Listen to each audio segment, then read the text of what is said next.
د روزه په عبادتونو کې چې کله روزه وزي او بل عبادت دغه ته سرسایه وي څورته وای سرسایه زکات الفطر صدقه الفطر په دې به ان شاء الله تفصیلی خطبه روانه کوم او کړه کوملی شي وکړه ان شاء الله خو یو خبره یاد ولرئ ورونو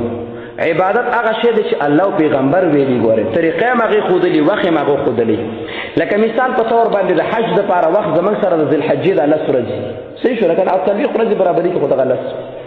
نو حج که څوک د دین ورسته په بل وخت کې کوي نو حج قبليږي دا ځکه نه قبليږي ټول کارونه کړی دي ټول منډه ترلا او طواف دی صفا دی او مروه دی او مینا دی او عرفات دی او دا سر خره ولا حج او قرباني او ایت ارض احرام تړل او درې کول خدا حج قبليږي کنه نه خبره براته کوي قبليږي کنه لکه ټول مليان وي الله کو نړیان ټول مليان چې دا ولې نه قبليږي وخت نه ده څه شي نه ده اپرینو اوس راشه سرسایه علی قبلیږي چې وخت وي چې بي وخت ورکینو بیا نه قبلیږي لا شي تاسو کې د ټول علماء او د الله پیغمبر څه ویلي ګوره وابیتوب د سره نه ما حنفی توب د سره نه ما تبلیغی توب پنځپیری توب د سره نه محمد رسول الله ګوره وابیتوب نه درته تیر شنو دانو په غزل نخکاره کی د شورتیو چې محمد رسول الله سرسایه بارکه څه ویلي کله ورکي یو سوال دویم سوال مولوی صاحب صحابه کرامو به سرسایه کله ورکوله خیال دې شو کنه نو تا ته به داسې وایي چې د الله پیغمبر فرمایلی دي چې د اختر په ورځ باندې ورکړي د اختر شپه نه ده د ماښام نه وروسته تر د مولوي صاحب د سلام د مانځه د سلامه پورې دا وخت د الله پیغمبر ویلی او صحابه کرامو 2 ورځې گنجایش نهشتم او په اتیشتم باندې دا د صحابه کرامو د طرف نه گنجایش نو د سرسایه شرعي ورځې څو شولې درې د دریو نه مخکې که سرسایه ورکې نو دا په رمضان المبارک کې حج دی چکر نه په خیر راغلی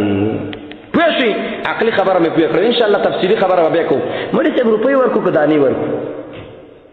دانې ورکړه روپۍ پیغمبر نه دي ورکړي وایي دې ته خو د غریب ضرورت دی دا زه د ډېر وخت نه دا یوه خبره تاسو ته کوم غریب ښځې ته ضرورت دی نو څوک ښځه په دې خبره ځان پوه کړه چې ضرورت دی نو دا تا چې ولا 100 روپۍ ورکړې اتیا بیا اتیا د 50 روپۍ ضرورت حل کېږي لکه مالګه پې نه کېږي مالګه پې دړی مالګه نه کېږي شینچای به کېږي نو ته چې داسې په ضرورت باندې خفه کېږي او ضرورت حل کې نو خو بیا داسې قوده راوالو داسې ورېږه که نه مؤمنانو ورونو زما د غریب د ضرورت سره کار نشته دی زما د غریب د مالدارۍ د وږیتوب سره کار نشته زما کار د خپل دین سره دی ما ته دین ویلي دومره وکه هغه شی ورته ومه پوه شولې او نو دې وجه نه مؤمنانو ورونو چې بیټې مې ور نه کوي او